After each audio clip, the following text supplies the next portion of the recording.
You're listening to the Pace Radio Network here at paceradio.net. The views expressed by the individuals during this broadcast are their own opinions, and they may not be the same as those of their group or other organizations they may be involved with. All medical advice during our broadcast is not a medical opinion and should be checked with your medical physician.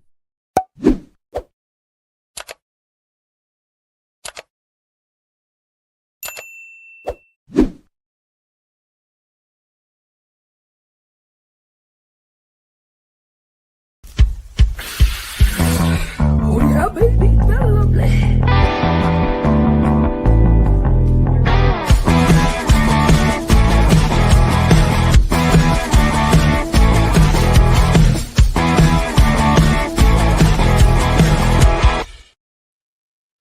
Good morning and welcome to Psychedelics and Cannabis Educational News for March the 12th. We're live here at paceradio.net, 420pace.ca, and a good morning to Rev Cindy. How you doing?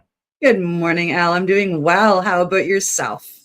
I'm not doing too bad. I was outside this morning, a little chilly than normal, but you know, we live in Canada. We get warm, cold. Oh, especially this time of year, right? When I was out in Ontario the last time for my my great aunt's funeral, it was 21 degrees the day of her funeral. 21 degrees in and where was I? I was in Dundas, Ontario, for that. Right. 21 degrees. Crazy. And yeah, it was a nice, warm, great weekend. And yeah, now we're back in the cold. And we actually we've got, I think it's 20 centimeters of snow in the forecast this week. When it hits us on Monday, it's going to be rain. 50 millimeters of rain predicted for Monday. Yeah, well, yeah, it's that time of the year, though. So it is. We live in Canada. We got to expect it. So. Yeah. All right, anything new before we get into the news? Oh, yeah. I'm smoking this great hash joint that's got me choking.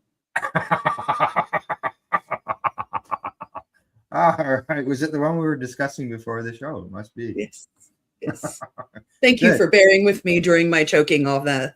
All right. Now, I don't know when you lit it, but just out of curiosity, have you been able to sort of time it? See how long that joint lasts?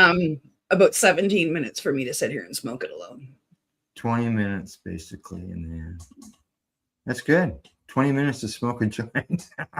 and it was, I have an unsmoked one here. Like, it's just this tiny little thing. Just a little tiny thing. What are they, like half grammers or? Half gram joints, yeah. Half gram joints. And it takes you 20 minutes. Basically. Oh, hash. Yeah, I got to find them. Yeah. All right. And for any of you that loved hash in the 80s, this joint, when I the first time I lit it, like, I mean, it took me back to the 80s. Like, we're talking old school hash. It was beautiful. Really? Yeah, that means I gotta find it. Okay, well, let's get started on the news. Yeah, for sure. Our first story is actually coming to us from my neck of the woods, from halagonia.ca. I think that's a new publication here on the Pace Radio. Police intercept illegal cannabis delivery headed for unlicensed storefront. Pardon me, that hash joint has me a little choked. RCMP Metro Traffic Services have arrested a man for offenses under the Cannabis Act following a traffic stop in Fall River, which is only about a 20-minute drive from me. On March 7th at approximately 10:35 a.m., an officer was proactively patrolling Highway 102 and stopped a southbound Ford F-150 near Fall River. As the driver produced his documents, the officer observed illegal cannabis products inside the vehicle. The driver, who is a 26-year-old man from Truro, was arrested and the vehicle was searched. A quantity of illegal cannabis bound for, they say, an illegal storefront. It was actually an Indigenous storefront. Was seized. Pardon me. The driver is facing a criminal code charge of possession of proceeds of crime and 4 charges under the Cannabis Control Act, which include possession of cannabis over 30 grams, possession of illicit cannabis, possession of cannabis for the purpose of distribution, and possession of cannabis for the purpose of selling. He was released and is scheduled to appear in Dartmouth Provincial Court at a later date. I'm sure there will be a courtroom full of activists when that happens. The Nova Scotia RCMP reminds residents that only licensed cannabis retailer in the province is the Nova Scotia Liquor Corporation. Products from illicit or Indigenous storefronts are unregulated, they say, and may pose health risks, they say, they being the government. The RCMP continues to enforce cannabis laws with a focus on public safety. So Al, it's a continuation of the 5 raids that they did, the day or two before that? Yeah, they're trying to get cannabis before it gets to the store. That's what happened in this situation. Yeah. Obviously, by the looks of it, or by the sounds of it, the driver's big error was the fact that it was visible to the police officer. Yeah, they were able to see it in the back seat or Right. whatever. Yeah, Yeah. so it's kind of annoying, where it was and the direction in which it was heading and where the gentleman was from. I'm pretty sure I know the group of stores that was going to one of those stores, our little tiny green 0.1 mile here. Everybody knows that the stores aren't stocked full of product that they're actually manufacturing themselves. Stuff is brought in. Yeah, from other Indigenous growers. So, I'm pretty sure I knew where it was coming from and where it was heading. And, it's just sad to see all of this happen and the lies that continue to get spread about Indigenous cannabis. Yeah, and I'd really like to see them be able to have their own setups, like their own system. Yeah. The Indigenous system. Yes, they could join our system, but they have their treaty rights and so on and so forth. So. Yeah, and the government, if they really want to get involved, we can send everything for testing to a third party, somebody that's not the government, somebody that's not Indigenous, and we'll have them test all the products. Let's not tell them, what is what. Let's just send it to them blindly, and they can test them and tell us what's got pesticides in it or not. Yeah, exactly. Yeah. All righty. From that story, we'll move on to our next one. This one's coming to us from StratCan, and the headline there says, Ontario cannabis stores forced to drop the word dispensary despite consumer preferences.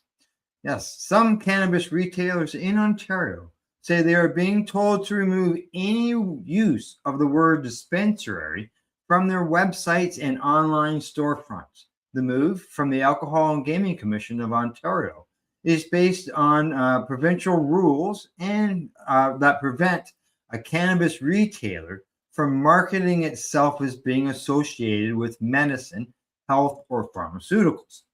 While the word dispensary has traditionally referred broadly to a place where medicine is dispensed, similar to a pharmacy, cannabis retailers in the province point out that the term has become synonymous with cannabis stores in the average consumer's mind in recent decades. I have to completely agree with that, particularly with the rise of cannabis stores in Canada and the U.S.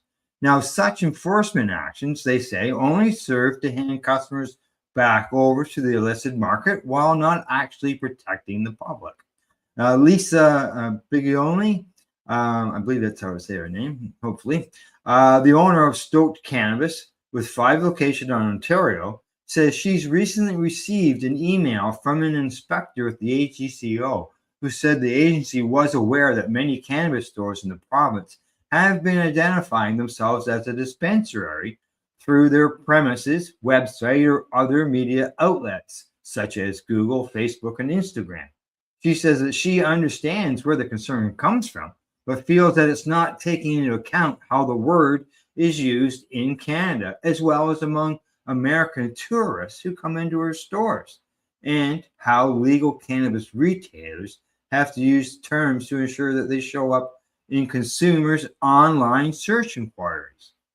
She says that I think it's one of those instances where a word used to mean something, but now means something else. Now, just so you know, the specific rule that the AGCO is enforcing is in the advertising and promotion section of the Registrar's Standards for Cannabis Retail Stores, which states that advertising may not be associated with medicine, health, or pharmaceuticals. Such rules, of course, do not apply to those selling cannabis outside of Ontario. Those, especially online retailers, says Owen Allerton. He's the owner of Highland Cannabis in Kitchener.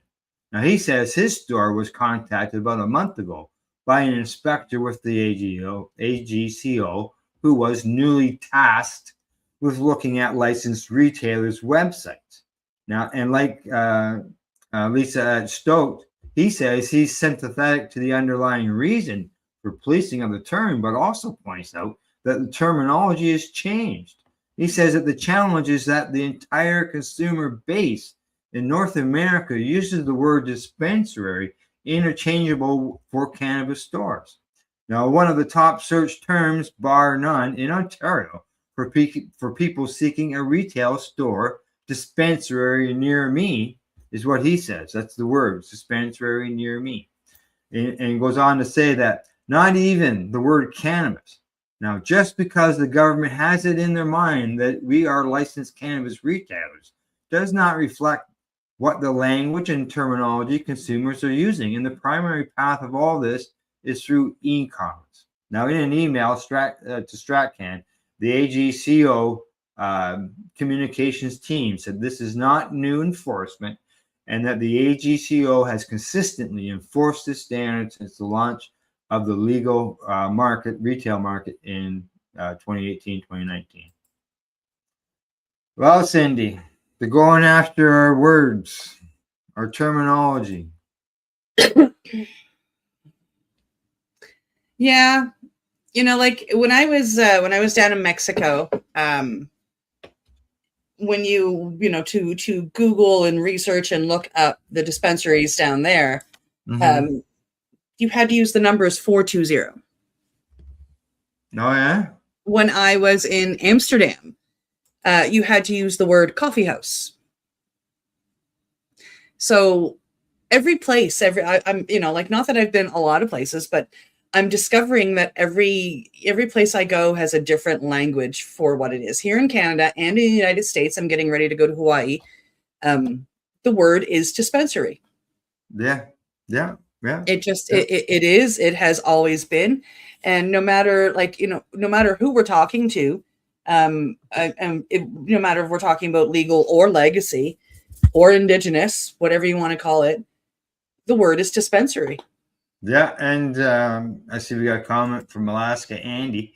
He says that Alaska doesn't allow retail to be called a dispensary. That's basically the same thing here. This is what Ontario is saying. So I did do a search on the word dispensary. What's the word dispensary mean? And they say here, a dispensary is a specific room or office within a hospital, school, pharmacy, or clinic where medications, medical supplies, and sometimes treatment are prepared and distributed to patients. It acts as a pharmacy or a specialized clinic, often managing outpatient care or providing, in some contexts, legalized cannabis products, is what it says there as well. Well, it's also it says that, and I heard what you said, but I mean, if I go to the QE2 in Halifax, which is like one of the main hospitals in Halifax, and I go in and a doctor prescribes me something, what they tell me to do is go to the hospital pharmacy over here. They don't use the pharmacy. They tell you pharmacy. They don't tell me to go to the dispensary. Take your prescription into the pharmacy. I've never been told to take my prescription into a dispensary. I mean, this is taking me back, not that I was alive then, but it's taking me to that reefer madness thought of, insisting on calling cannabis marijuana and using it derogatory. It's like you say, like they're trying to govern our words. And this can also go outside of cannabis to book burning. They're trying to govern how we think and how we talk. And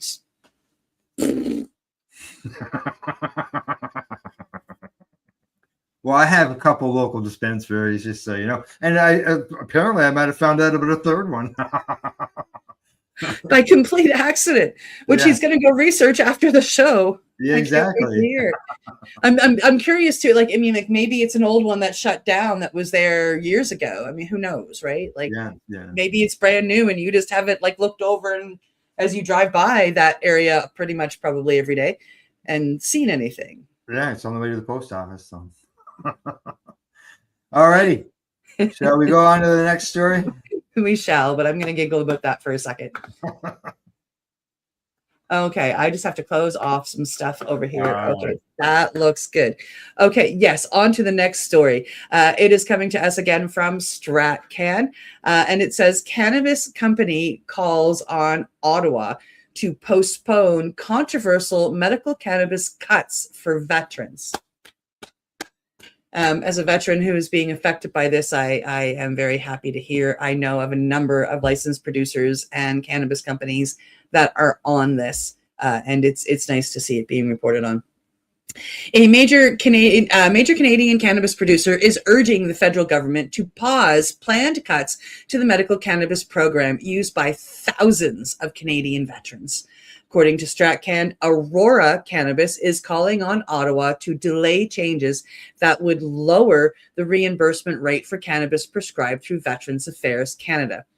Under the current program, veterans can be reimbursed up to $8.50 per gram, but a policy change scheduled for April 1st would reduce that ceiling to $6 per gram. The federal government says the change reflects falling cannabis prices in the broader market and could save about $4.4 billion over 4 years, though critics argue that number may not add up. Aurora's Senior Vice President of Government Relations, Rick Savoni, argues the government should slow down and conduct proper consultations before implementing the policy. He called for a formal consultation that includes veterans, clinicians, patient advocates, and licensed cannabis producers. Involve the people that are involved. The company is also urging Ottawa to conduct a health impact assessment and ensure that veterans currently relying on cannabis for medicinal treatment don't suddenly lose access or face disruption in their care. The program itself has grown dramatically over the past decade. Veterans Affairs Canada has reimbursed over $1 billion worth of medical cannabis since 2011, with tens of thousands of veterans now authorized to access the treatment. For many veterans, cannabis is used to help manage conditions such as chronic pain, post-traumatic stress injuries, and sleep disorders. Advocates say sudden reimbursement cuts could force patients to switch products or reduce their treatment. As the April implementation date approaches, the debate is highlighting a larger issue: how governments balance healthcare budgets with patient access to emerging therapies. I don't know about you, Al, but these cuts, especially as somebody who relies on cannabis and is part of this, this is really, really scary to see. Luckily, I mean, I have reviewed what I purchased through VAT Canada, and most of it would fall in under this new amount. But I know people who need the higher dose, the higher THC. They eat hash to help kill their pain, and that costs more per gram. Like to take this away from them, when as well as like veterans who have served, what they get afterwards, their payments after they retire, the retirement fund isn't what you think. It's not. They have to fight. We have to fight for every penny I get. And I know so many veterans that are homeless or almost homeless, or they can afford their home, but they can't afford food. And now you want them to pay out of pocket for the only thing that's truly helping them, which is the cannabis. And that just disgusts me. Well, yeah, I agree. I don't. I think the reduction sucks. It's not good whatsoever. And I have to agree with the quote in here, and I believe it's from Savone. You mentioned the name Savone. Mm-hmm. He says that the lowered price ceiling of $6 a gram is based on non-medical recreational market. It's not based on the price. There's medical products that are more expensive than what you're going to get on the Yes. Yes. Recreational. And there's many people, that are sold as medicinal only, and they don't Yeah. come in under the $6. exactly. So it's not right. I'm not hearing like there's this and that comes up. And like you say, there's groups and LPs that are working on this. Let's hope that they can, make change and bring that back. Well, luckily, I work with a distributor who holds my this distributor holds my prescription, and they bring in from a variety of licensed producers. Very lucky that I get choices of producers. I don't just have to go with one.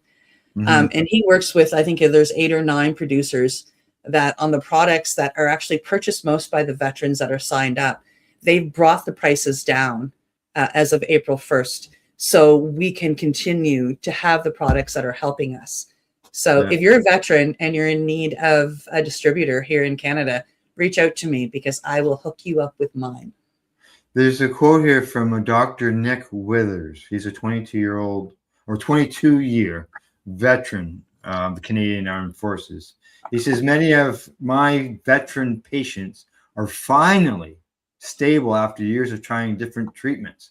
If reimbursement forces them to switch products based on price rather than clinical response, we risk compromising their well-being after finally identifying medications that are safe and effective. Yeah. Says it all right there. Yep, hardcore. So I've got a number of friends, a number of, veteran comrades that are scared for what April is going to bring for them. Yeah, now I know I had read, I haven't got the article open anymore, but I had read earlier that the other countries that have made adjustments, there's a period of time there for consultation. There's, there's discussions, all that stuff. It's not just arbitrarily done. They do their studies. Yeah. They do their studies, which our government are screaming, well, we can't legalize psilocybin because we haven't done the studies, but you can cut back without doing the studies. Yeah, no. So I'm totally disagree with the decision. I have since the beginning when I first heard about it. So. Yeah, and it's nice to see, especially Aurora. I mean, as we've reported, Aurora doesn't sell their cannabis in Canada anymore. They ship it all out medically. Yeah. And, they've gone completely medical. They ship mostly to Europe. And for them to stand up and say, like, listen, we're not really in this fight, but we're going to stand with the veterans. Yeah. But then we've also got the Loud Plug is standing up. Sativa is standing up. I'm trying to think of some of the other ones. Chocolate is standing up. There's a number of licensed producers that are standing up and they don't agree with it. And they're working hard to reduce their prices for the medical side for the veterans so it can fall in underneath. So huge shout out to all the licensed producers that are doing that. Huge shout out to Aurora for challenging our government. And I hope it all helps and forces a study. Yeah, hopefully, fingers crossed that they change their minds. All right, on to our last story before we take a break. And this one here is coming to us from the International Cannabis Business Conference. Headline says, cannabis seeds in German grocery stores is a milestone. It says, allowing legal home cultivation by adults is a fundamental component of a sensible approach to cannabis public policy. It affords consumers the option to save money and control what goes into the production of the cannabis that they consume. Other legal means by which adults can source cannabis legally should also be permitted, but home cultivation should always be an option for reasonable adults. Now, in Germany, they can cultivate up to three plants in their private residences. With national recreational cannabis sales remaining prohibited by the European Union and regional adult use cannabis commerce pilot trials yet to launch in Germany, home cultivation is an important option for consumers. Now, this month, cannabis seeds from Gutmut Stadtgut are on sale at 255 branches of the Nido discount supermarket chain in Berlin and Northeast Germany. Cannabis seeds being sold in grocery stores. Wow. Now, the sale of the seeds to adults through the popular supermarket chain marks a major milestone for Germany's emerging industry, according to the German Cannabis Business Association, which issued a press release this week touting the seed sales and pushing back on criticism by the federal government's drug commissioner. Now, they say that the sale is a milestone for consumer protection and for combating the unregulated black market. Furthermore, home cultivation protects against potential highly dangerous altered and additives and is therefore in the interest of health and consumer protection, stated Dirk Hickbrim. He's the president of the German Cannabis Business Association. Now, he goes on to say that we need to move away from the politics of fear and towards a policy of controlled quality. The sale of seeds at Netto is an important step in the right direction. Guaranteed origin, guaranteed quality, normalization, and destigmatization, I'll get it out, instead of criminalization. Whether it's alcohol, tobacco, or cannabis, instead of checks on private households, we need evidence-based regulation. For cannabis, this requires research and projects on regulated distribution. This is according to Managing Director Michael Griff. He says that according to the German Association of Seed and Plant Protection, the availability of high-quality seeds in brick-and-mortar retail stores is a crucial step towards achieving the legal objectives, promoting safe home cultivation, and effectively combating illegal market structures. Now, they believe that this requires low threshold access, and that therefore that they aim for regulated sales within the framework of scientific research projects. This goal is also supported by the Federal Drug Commissioner by the name of Steek, and however, a political majority within the current governing coalition of the Christian Democrats and Social Democrats is lacking. Well, Cindy, cannabis seeds in grocery stores, yeah, why not? Why not? You can buy vegetable seeds there. Yes. And, I can tell you, I know of a longtime cannabis researcher who calls cannabis a vegetable. Yeah, he does, Dr. Courtney. He also says it's an essential, really essential, but yeah, vegetable. That's what he calls it. So, yeah, cannabis seeds at the grocery store. I can hear a song in that.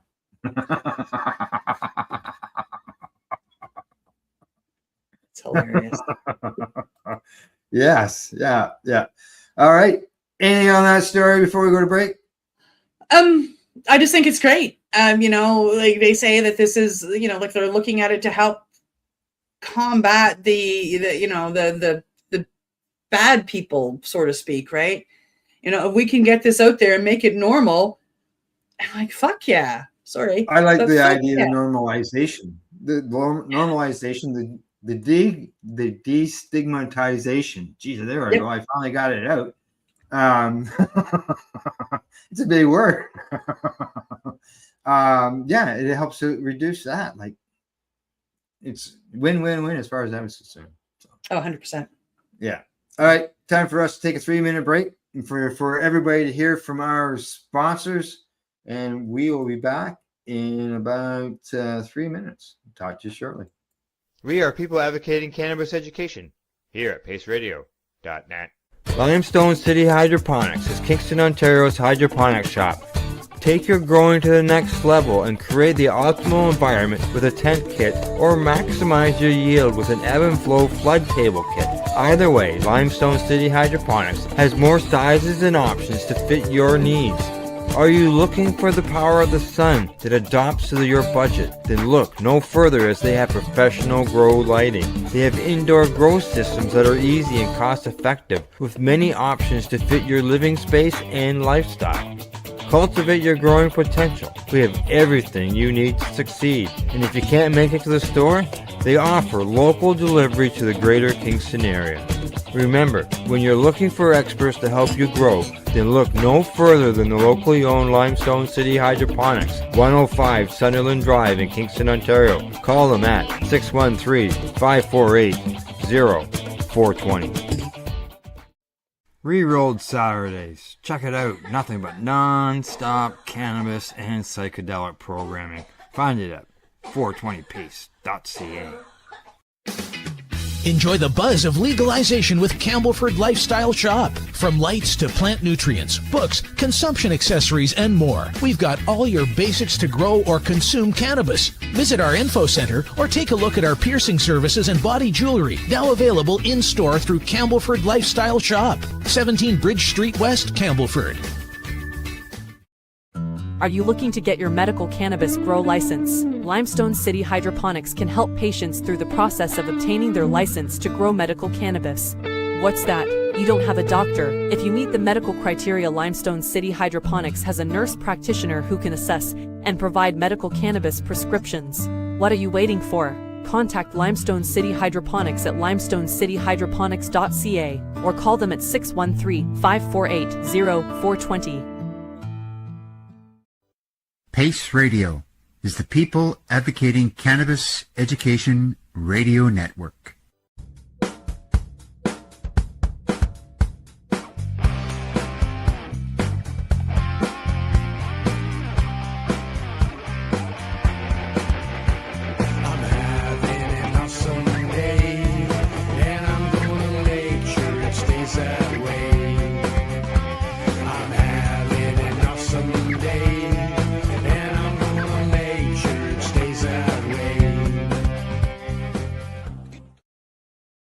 You're listening to the Pace Radio Network here at paceradio.net.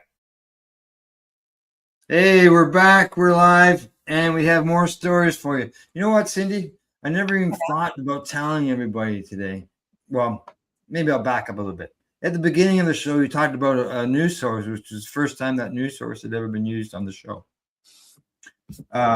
In our second half of the show, we're going to talk about something that we've never discussed before on the show. We're going to talk sex. But before we get to that, we got three more stories to cover, don't we? We do. We do. All right, let's get them started. Yeah. Our next story is coming to us from Marijuana Moment. Psilocybin helps people quit cigarettes more effectively than the nicotine patches. That's pretty cool. A new study published in a journal on the American Medical Association suggests that psilocybin, the psychedelic compound found in magic mushrooms, may be significantly more effective at helping people quit smoking than traditional nicotine replacement therapy. Researchers from Johns Hopkins University and the University of Alabama at Birmingham conducted a randomized clinical trial involving 82 adult smokers. Participants either received a high dose of psilocybin combined with cognitive behavioral therapy, or they followed conventional treatment using nicotine patches and therapy. The results were striking. At the 6-month follow-up, over 40% of participants who received the psilocybin had completely quit smoking, compared with just 10% of those using the nicotine patches. Researchers wrote that a single psilocybin dose combined with manualized CBT yield a significantly greater smoking abstinence than the standard nicotine patch treatment. Participants receiving psilocybin also smoked about 50% fewer cigarettes per day during the study period, combined with the baseline levels. Scientists believe that psychedelics may help break addiction by temporarily increasing psychological flexibility and allowing people to reconsider deeply imagined habits or self-concepts. The findings add to a growing body of research suggesting psychedelic therapies may have the potential application across multiple forms of addiction, including alcohol and opiate disorders. Well, I know that one for sure.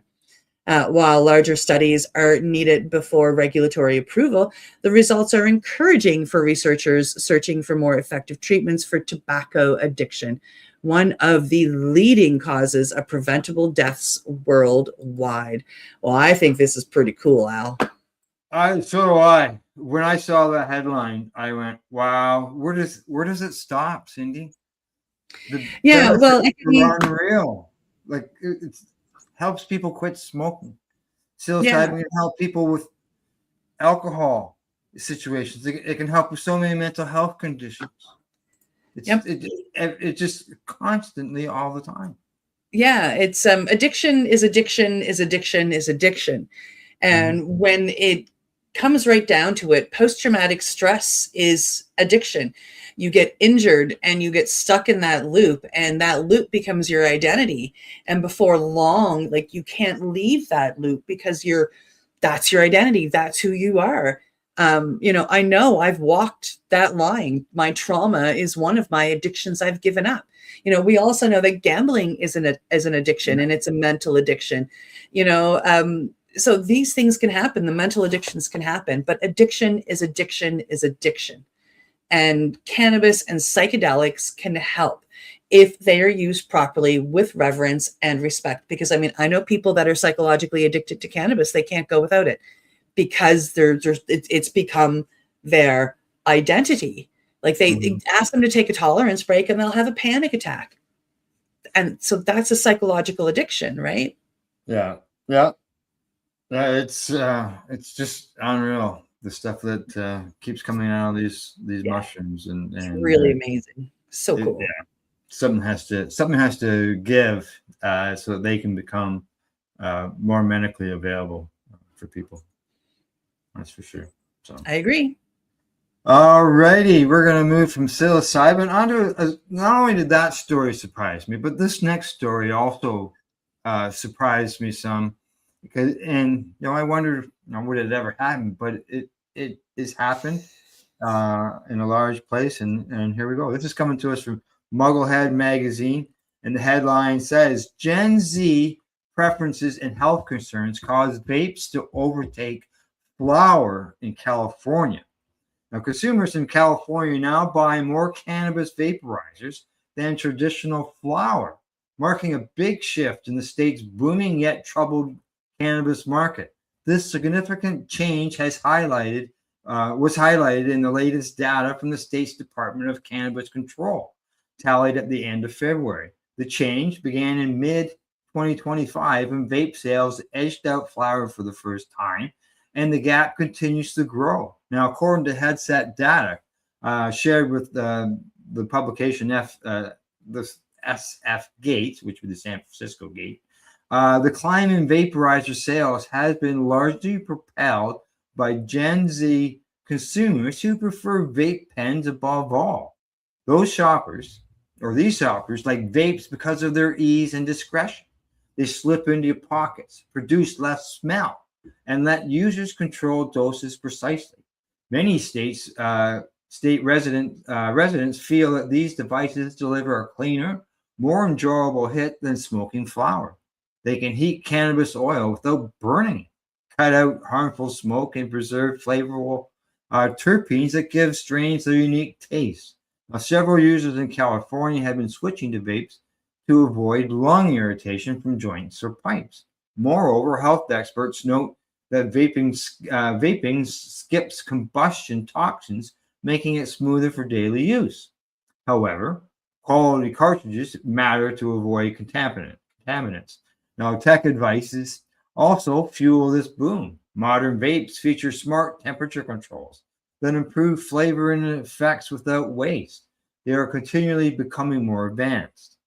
Now, they also say that pre-filled cartridges and disposables make consumption hassle-free, appealing to busy lifestyles in cities like Los Angeles and San Francisco. Now, California also enforces strict testing for vape devices, ensuring safer materials and banning synthetic flavors, which builds trust. Now, this trend is having a major impact on the industry as legalization spreads in the United States.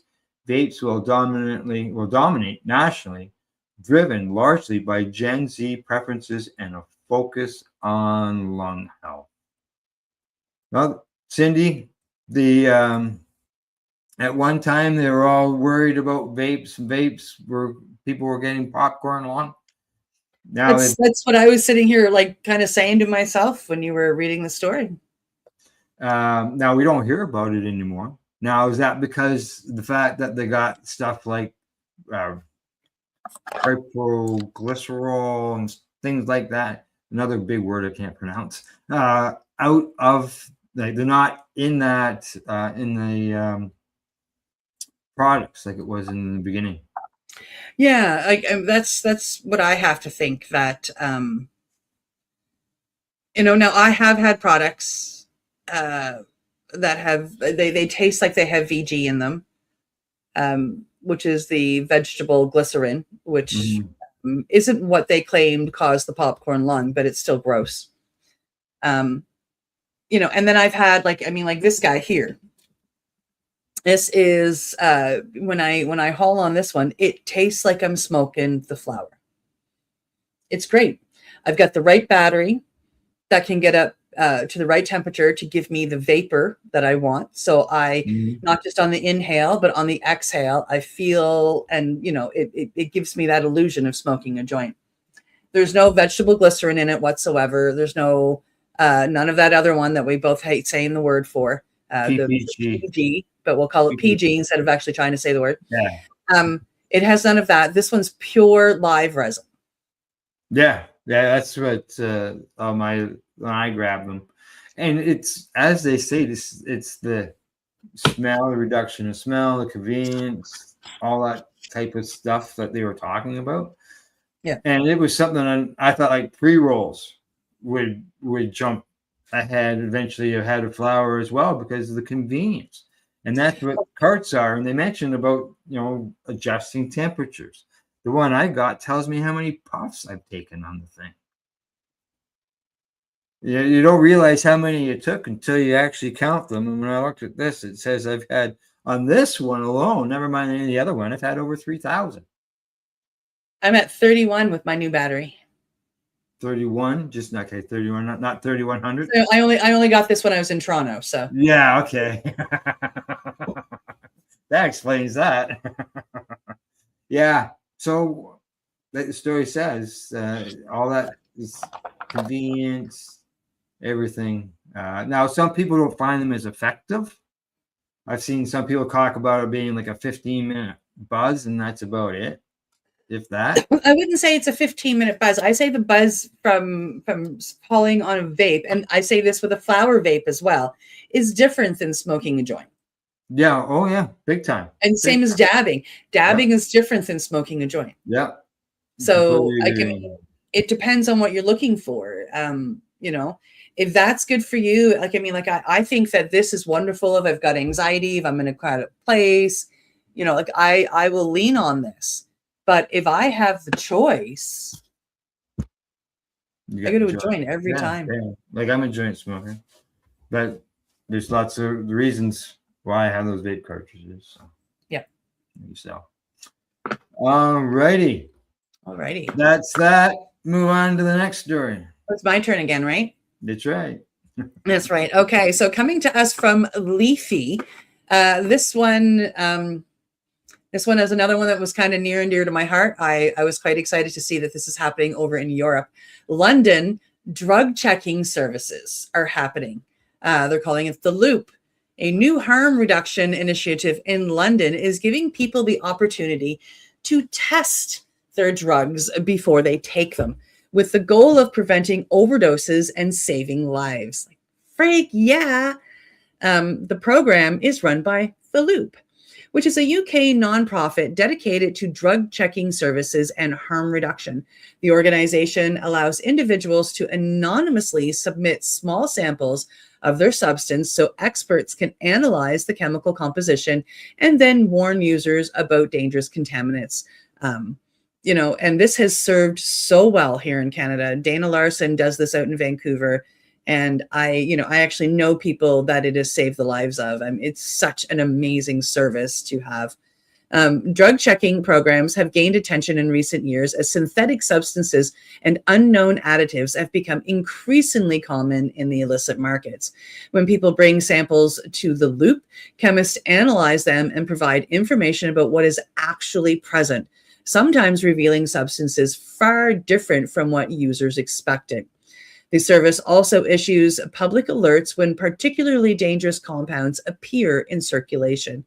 Supporters say these programs represent a practical public health approach. Instead of focusing solely on enforcement, drug checking services aim to reduce the risks associated with drug use by providing information and encouraging safe behavior.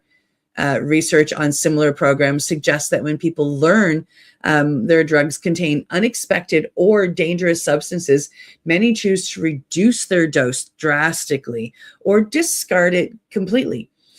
Critics argue that such services could be seen as condoning drug use. Absolutely not. But advocates counter that the goal is simple: keep people alive.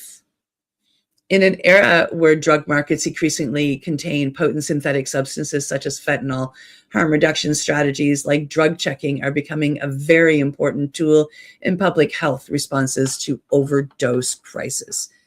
Well, Al, we've seen the beginnings of these things here in Canada, whether it be through Dana Larson doing this exact thing, or people like, our dear friend Neil, who started, the Cannabis Substitution Project, which I'm excited to maybe see Europe adopt eventually as well.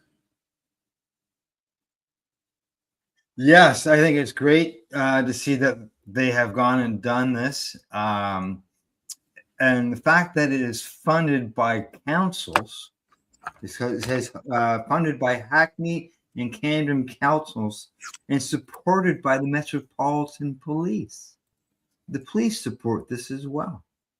And not only that, they say that where did it go? They say it is a free, confidential, non-judgment service. It's provided monthly.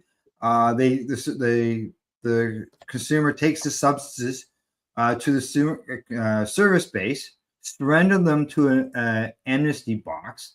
About an hour later, they return and receive individually tailored consultation with a health professional. Nice. So it also brings people in off the street. Maybe people live on the street, maybe they don't, but it brings people in to get where health services are available. Yep. Yeah, exactly. Things like what Insight has been doing out west. Yep. Helping with people get off of the street drugs and so on and so forth. I'm just looking for something that I saw online this morning, but I just can't see it right this second. So I won't worry about it. But yeah, it was a report that was put out that says that safe injection sites don't do any good, that they are detrimental. And I'm thinking, how Insight's got this huge record of saving people's lives, never having any deaths, but they're turning around and saying that these places don't work. Well, another one of our hosts here on the network, he spoke up in Richmond, BC, because Richmond is mostly an Asian area. And they're against the street drugs. They're against cannabis. They're against. And they view these safe injection sites as the same thing. So, the host that we have here that was there for this, he went and spoke up because he has family members who are, in addiction, and he supports these sites. And I just find it shocking that people would rather watch people suffer than help them, and it's these safe injection sites don't just give people a place to go do their drugs. There is somebody there on staff, so if an overdose happens, these people can be helped. They supply clean needles to stop the spread of disease. They supply clean pipes for the same reason. And then they also offer counseling and ways out help to find sober living spaces and to, walk through programs. So, I mean, as much as that, yeah, they give people a place to go to use, it's a safe use where they are protected and where they are looked after and where there is a hand out to help them if they desire. And they save lives. At Insight, in a 20-year period, talking about saving lives, overdoses reversed 12,000. Yeah. 71,000 people were referred to services provided off-site. The total number of deaths on site, 0. But they don't work. I posted this information on. This is actually our. You just told us about 87 lives saved, 87,000 lives saved. Exactly. So I posted this on the link of this conservative member who's posting this other stuff, and people are liking my comment because of the fact that I'm using facts and figures instead of just copying and pasting some information and not supplying a source, which I did provide. If anybody's questioning me. So it's bad. All right. From that, we're going to move on to something that maybe people like to talk about, and that's sex. Yes. All right. As I said, it's the first time we've ever talked about sex here on the news, but here we go. Here's the story. It's coming to us from Marijuana Moment. And the head, come on, there it is. The headline there says, marijuana may be a gateway to woman's orgasm in sexual health treatment. Scientific analysis find. Cannabis may be a gateway, but not in the stigmatized way it's being portrayed by prohibitionists as a stepping stone to other drugs. Rather, a growing body of scientific literature signals cannabis is a gateway to woman's orgasm. That could hold significant therapeutic potential in the treatment of female orgasmic disorder or difficulty, according to this new research paper. Now, for the analysis published in the journal Current Sexual Health Reports last week, clinical sexologist Suzanne Mulvihill discovered how, even though FOD affects an estimated 72% of menopausal women, there are currently no drugs approved by the Food and Drug Administration to treat the condition, and cannabis represents a novel therapy that could fill the treatment gap. It says here that psychiatrists have traditionally been trained to define legitimate prescribing primarily through formulated, regulated pharmaceutical pathways, even while routinely prescribing medications off-label for FOD. And cannabis falls outside this conventional framework, according to the report, which goes on to say that recognizing its therapeutic value, therefore asks psychiatry to broaden its understanding of what constitutes medicine and evidence-based care, particularly for conditions that lack effective conventional pharmacological options, such as this. Now, Mulvihill emphasized that incorporating cannabis into sexual medicine will require openness to recognizing it as a therapeutic ally and developing clinical competence in its in its response use, while rejecting antiquated framing that's required cannabis as a gateway to dangerous drugs that must be avoided at all costs. Now, female orgasmic disorder or difficulty remains one of the most prevalent yet least adequately treated conditions in women's health, according to the report. Now, the absence of FDA-approved pharmacological treatments combined with limited effectiveness of existing psychological and behavioral interventions reflects a fundamental mismatch between the complexity of orgasmic difficulty and the scope of most current treatment models. The evidence review demonstrates that cannabis occupies a uniquely promising position within this gap.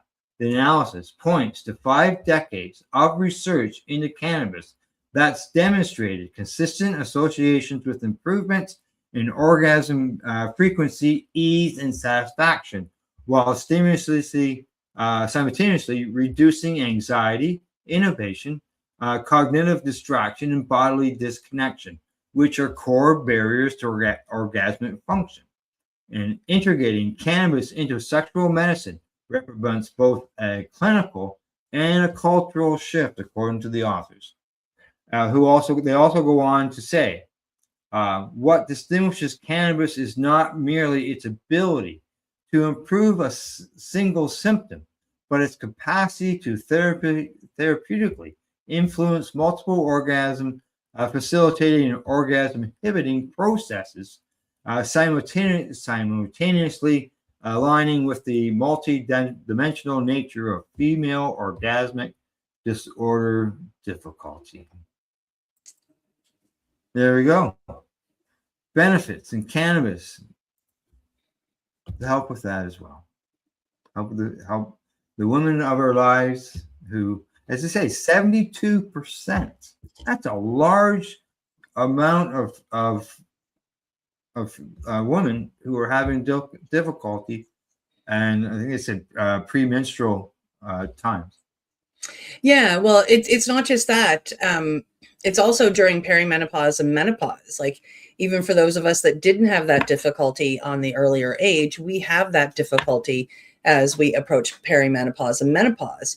You know, and as somebody who's in menopause, I mean, when I go to the doctors about it, you know, whether it's breast health or orgasm health, you know, like the answers I get given on a regular are, we don't know much about the female body and we don't really know what to tell you. And, you know, here's some KY jelly, use that, it might help. You know, and that's pretty much what they give us. And it's normally by a man who's really uncomfortable talking about the fact that I can't have an orgasm. Yeah, it's something that really needs to be talked about. It needs to be talked about, you know, without all the silliness, and it needs to be talked about as a, you know, an actual medical disorder. You know, they got medicines for ED. Exactly. Guys suffer, you know, erectional dysfunction, ED. You know. But they also talk about anxiety with coming into sex and not being able to release for a woman. Well, I mean, that comes a lot with like a woman's body. Like when we're leading up to having our menstrual cycle, like we secrete stuff that doesn't smell good. Men will make comments about that. You know, as we get to perimenopause and menopause, one of the side effects is swamp crotch, as we lovingly call it.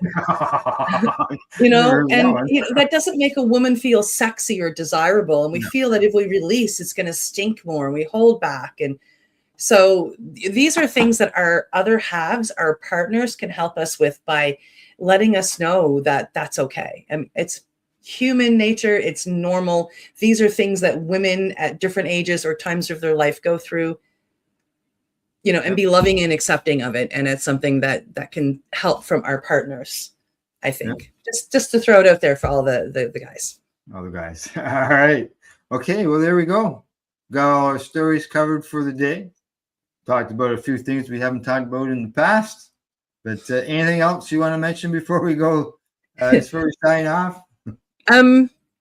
Well, you know, the Nova Scotia Psychedelic Society is at it again in June. We're going to be hosting a movie night at the Halifax Library, and I will definitely do my best to keep you all up on the details of where you can get tickets for that.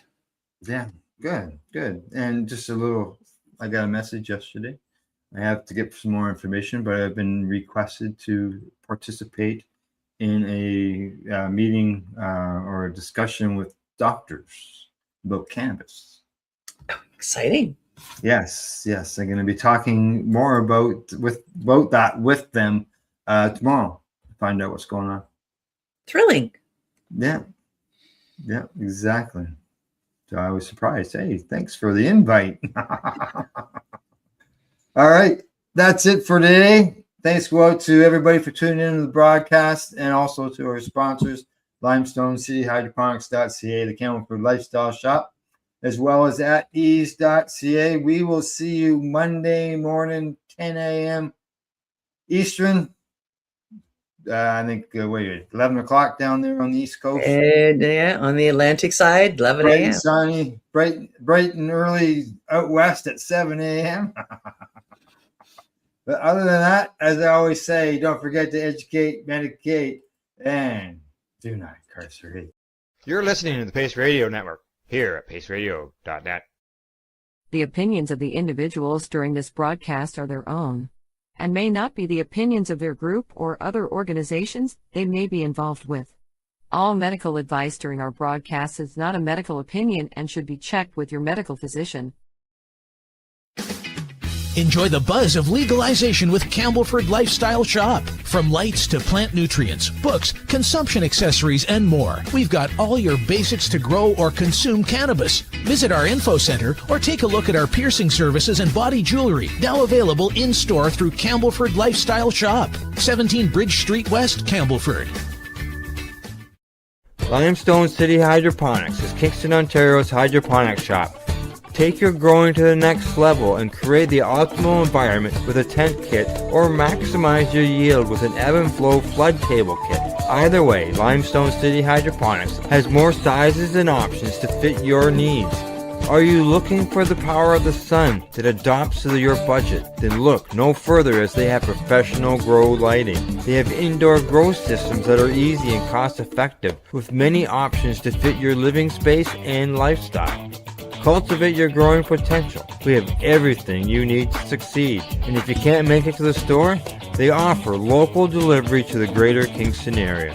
Remember, when you're looking for experts to help you grow, then look no further than the locally owned Limestone City Hydroponics, 105 Sunderland Drive in Kingston, Ontario. Call them at 613-548-0420.